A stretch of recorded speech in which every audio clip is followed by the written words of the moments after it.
पूरा जायजा लेंगे। तो ऐसे में ये तस्वीरें लगातार हम आपके साथ साझा कर रहे थे। देवेंद्र हमारे साथ हमारे सहयोगी जुड़ चुके हैं। देवेंद्र, क्या स्थिति अभी वहां पर है, क्या हलचल देखने को मिल रही है? वहां पर पूजा अर्चना करने के लिए गृह मंत्री अमित शाह वहां पर दरबार में पहुंच चुके हैं माता रानी के।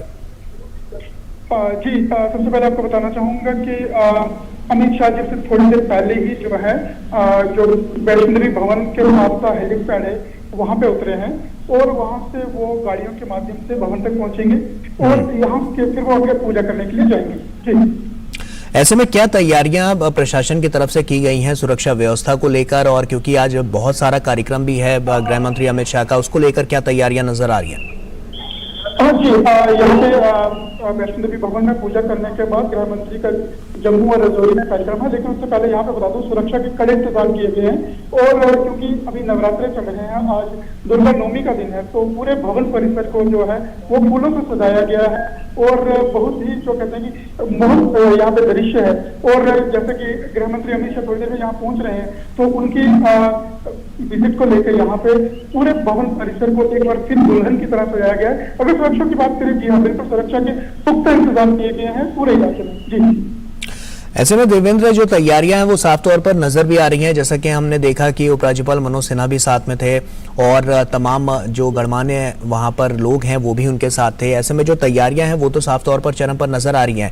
जम्मू के लिहाज से अगर हम बात करें, क्योंकि तमाम जो सुविधाएं हैं वो भी कहीं ना कहीं गृह मंत्री यहाँ पर आज उसका भी बातें करेंगे और कहीं ना कहीं जो रैली है उसको भी संबोधित करेंगे, उससे जुड़ी जानकारी क्या है आपके पास? आपको बताना चाहेंगे कि गृह मंत्री जब यहाँ पे पूजा अर्चना करने के बाद रजौरी में जाएंगे, वहाँ पे एक पब्लिक रैली को संबोधित करेंगे। जी बिल्कुल, जब गृह मंत्री आपके यूटी में आए हैं तो लोगों की स्वाभाविक है उम्मीदें रहेंगी और काफी सारे जो है दल हैं उनसे उन्होंने बीती शाम बात की है, मिले हैं। राजपूत सभा से उन्होंने बात की है। जैसे हरि सिंह के जन्मदिवस में छुट्टी की बात थी तो लोगों ने प्रधानमंत्री नरेंद्र मोदी जी का शुक्रिया अदा किया है और काफी सारी उम्मीदें हैं उनकी आज के इस दौरे को लेकर, खास करके जम्मू कश्मीर की बात करेंगे। कन्वेंशन सेंटर का भी उद्घाटन का आज उनका कार्यक्रम है, कितना महत्वपूर्ण ये हो जाता है जम्मू के लिहाज से और वहां के लोगों के लिहाज से? देखिए, जब मैंने पहले भी बताया कि जब गृह मंत्री आपके यूटी में आपके राज्य में आते हैं तो स्वाभाविक है कि आपकी उम्मीदें जो है वो काफी सारी रहती हैं उनसे। और जितने भी उनके कार्यक्रम हैं, जम्मू में अगर बात करेंगे, घाटी में अगर बात करेंगे, रजौरी में अगर बात करेंगे, तो निश्चित तौर पे लोगों की काफी उम्मीदें हैं और लोग बिल्कुल उनकी ओर देख रहे हैं कि वो जम्मू कश्मीर के दौरे पर आए हैं तो जरूर कुछ न कुछ सौगात दिल्ली से जरूर लाए हैं। जी, इन सौगातों से जम्मू के लोगों को कितनी उम्मीदें हैं और आने वाले समय के लिए अगर हम देखें तो कहीं ना कहीं जम्मू और कश्मीर के लोगों में और ज्यादा मजबूती आएगी, क्योंकि स्थिति जो है वो पहले जैसी नहीं है। आज के दौर में अगर हम बात करें तो बीते कुछ वर्षों में काफी विकास की सौगातें यहाँ पर देखने को मिली हैं। जी हाँ, अगर हम विकास की बात करें तो यहाँ पे अभी हैं हम वैष्णो देवी में, इसी जिले में रियासी जिला है, यहाँ पे दुनिया का सबसे ऊंचा पुल जो है वो बनकर तैयार हो रहा है, भारत के लिए काफी गौरव की बात है। और उसके साथ जो आपके नेशनल हाईवेज हैं, हाइड्रो प्रोजेक्ट्स हैं, काफी बड़े बड़े प्रोजेक्ट्स हैं। रोड की अगर बात करें पूरे बॉर्डर एरियाज में इंटरनल रोड की बात करेंगे तो काफी सारे डेवलपमेंटल एक्टिविटीज जो है वो शुरू हुई है। और इसके साथ साथ लोगों को जो फाइनेंशियल जो लोग आर्थिक तरक्की जो है वो तो हो ही रही है, पर लोगों को उसके साथ साथ यहाँ पे घर में रोजगार मिल रहा है और जिससे पूरे घाटी में अगर करें तो एक बदलाव की दिशा है। गृह मंत्री अपने इस दौरे के दौरान जम्मू कश्मीर में जो सुरक्षा की स्थिति है उसका भी जायजा लेंगे, उसके लिए प्रशासन ने किस तरह की व्यवस्था वहां पर कर रखी है?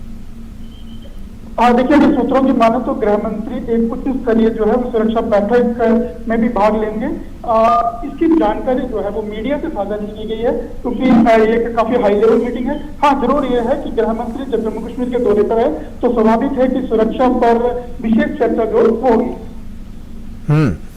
जो विभिन्न घोषणाएं गृह मंत्री कर सकते हैं उसमें तमाम महत्वपूर्ण बातें भी हैं जम्मू कश्मीर के लिहाज से, क्योंकि जो सौगातें हैं जम्मू कश्मीर को जो पहले नहीं मिल पा रही थी वो हमने देखा है बीते कुछ दिनों में काफी तेजी से उसमें एक विस्तार देखने को मिला है और अग्रसर होकर एक बड़ी भूमिका यहां पर निभाई गई है।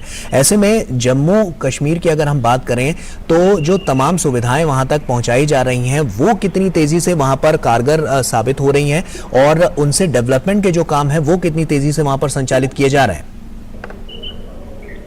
अगर मैं आपको बताना चाहूंगा कि जो सरकार द्वारा चलाई जा रही स्कीमें हैं गवर्नमेंट स्पॉन्सर स्कीम है, इसका लाभ जो है वो हर एक बेनिफिशियरी तक पहुंचे, दूर दराज के गांव तक पहुंचे। इसके लिए अनेकों प्रयास किए जा रहे हैं और सरकार की पूरी मशीनरी की अगर बात करें, पिछले कुछ सालों में ये हुआ है कि दूर दराज के गांव, यहाँ पे किसी जमाने में बिजली का सोचना मुश्किल था, हमने ऐसे ऐसे घर देखे कि यहाँ पे 6 या 7 घरों के लिए सड़क पहुंच गई है और लोगों में बिल्कुल एक डेवलपमेंट की अगर बात करें तो जम्मू कश्मीर में पिछले कुछ सालों में जो है वो तस्वीर बनती है और जम्मू कश्मीर एक खुशहाली की ओर बढ़ रहा है। और दूसरी बात करेंगे, अगर जम्मू में कुछ लोगों को लगता था कि उन्हें इग्नोर समझते थे अपने आप को वो, तो आज जो वर्तमान में केंद्र में सरकार है उन्होंने जरूर इस बात पे लोगों की जो लोग चाहते थे वो सुना है। इसी का नतीजा है कि हमने देखा कुछ दिन पहले जो उपराज्यपाल है उन्होंने जो राजपूत सभा की डिमांड थी कि हरि सिंह जी के जन्मदिन पे छुट्टी हो, वो किया है। और कल जैसे कुछ डेलीगेशन मिले हैं गृह मंत्री जी से, तो काफी उम्मीदें हैं लोगों को जम्मू कश्मीर की अगर बात करेंगे। बिल्कुल, ये साफ तौर पर नजर भी आ रहा है क्योंकि ये जो उम्मीदें हैं वो कहीं ना कहीं आने वाले कल के लिए एक बेहतर भविष्य का निर्माण करती हुई जम्मू कश्मीर के लिए नजर आएंगी और ऐसे में ये दौरा काफी महत्वपूर्ण हो जाता है। और एक कनेक्टिविटी की अगर हम बात करें तो कनेक्टिविटी के लिहाज से भी काफी कुछ पहल की गई है सरकार द्वारा।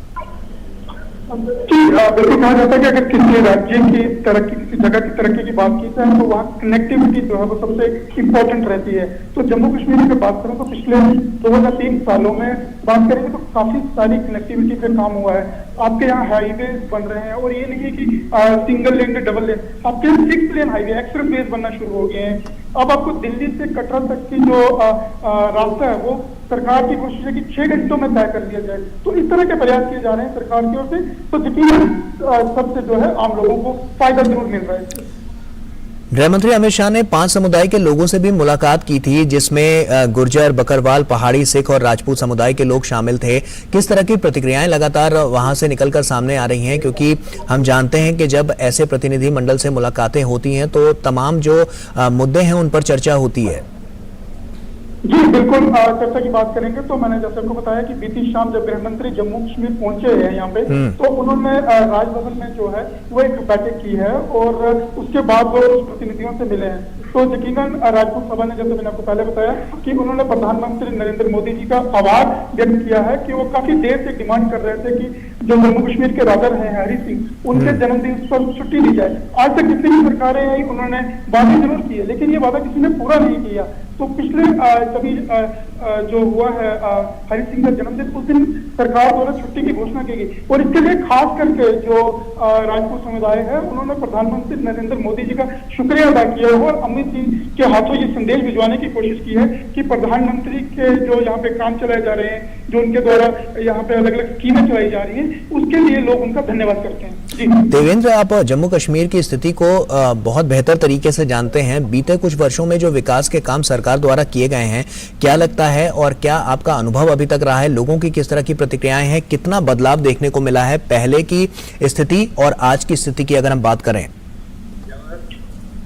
देखिए, पहले की बात करें तो जो परियोजना चल रही थी, ऐसा नहीं कि परियोजना नहीं लागू होती थी, परियोजना चलती थी, लेकिन उनकी समय सीमा पे शायद कुछ लगाम नहीं थी। कितने पैसों से कब बन रही है ये लगाम नहीं थी। आप देख सकते हैं कि अगर रियासी जिला जहाँ पर रात हम खड़े हैं वैष्णो देवी भवन में, वहां पर इसी जिले में दुनिया का सबसे ऊंचा रेल पुल बनकर तैयार हो रहा है, जो लगभग 2000 करोड़ की लागत से बन रहा है। और ये सिर्फ ना कि जम्मू कश्मीर या रियासी के लिए बात नहीं है, ये देश के लिए सौभाग्य की बात है, गौरव की बात है कि दुनिया का सबसे ऊंचा रेल पुल हम लोग तैयार करके दे रहे हैं, इंजीनियरिंग मार्वल्स यहाँ पे बना के दे रहे हैं। और इसके साथ साथ मैंने आप बात कर दी, आपसे दिल्ली से लेकर कटरा तक का एक्सप्रेस वे का काम चल रहा है, जो लगभग अगले कुछ दिनों में पूरा हो जाएगा। तो इस तरह के जब काम चल रहे हैं, यहाँ पे डेवलपमेंट एक्टिविटीज चल रही है, तो स्वाभाविक है लोगों में खुशी की लहर है। लोग इन चीजों से अपने ये लगता है कि जो सरकार के प्रयास हैं वो ग्राउंड पे जो है वो काम कर रहे हैं और लोगों को जो ग्राउंड पे हैं, जो आम लोग हैं, उन्हें इन चीजों का फायदा मिल रहा है। जी बिल्कुल, ये फायदा उन तक पहुंचाने के लिए सरकार तमाम योजनाएं चला रही है और एक अलग से भी एक रोड मैप तैयार किया गया है जिससे जो जन जन तक इसकी भागीदारी पहुंच सके और जन जन तक इसकी सुविधाएं पहुंच सके। जन जन की भागीदारी काफी महत्वपूर्ण हो जाती है। ऐसे में अगर हमने देखा, जैसे कि स्थितियों की हम बात कर रहे हैं, तस्वीर बदलने की बात कर रहे हैं, तो पहले की तस्वीर और आज की तस्वीर एक बड़ा अंतर यहां पर नजर आता है। जी बिल्कुल, मैंने आपको पहले ही बताया जैसे कि काफी सारी चीजें हैं जिन पे काम हुआ है। काफी सारे दूर दराज के गांव हैं, काफी सारे ऐसे समुदाय हैं जिनकी बात आज तक नहीं की जाती थी, लेकिन वर्तमान सरकार जो है वो इन लोगों से बात भी कर रही है, इन लोगों को योजनाओं का फायदा भी दे रही है और एक पारदर्शिता जो है वो पिछले कुछ सालों में देखने को मिल रही है। जी, जनहित के लिए जो विभिन्न घोषणाएं आज गृह मंत्री कर सकते हैं, ऐसे में क्या उम्मीद जताई जा रही है, जनता किस तरह से इसको ले रही है? क्योंकि कहीं ना कहीं उनको काफी उम्मीदें हैं कि गृह मंत्री कुछ बड़ा उनके लिए उपहार या घोषणाएं कर सकते हैं।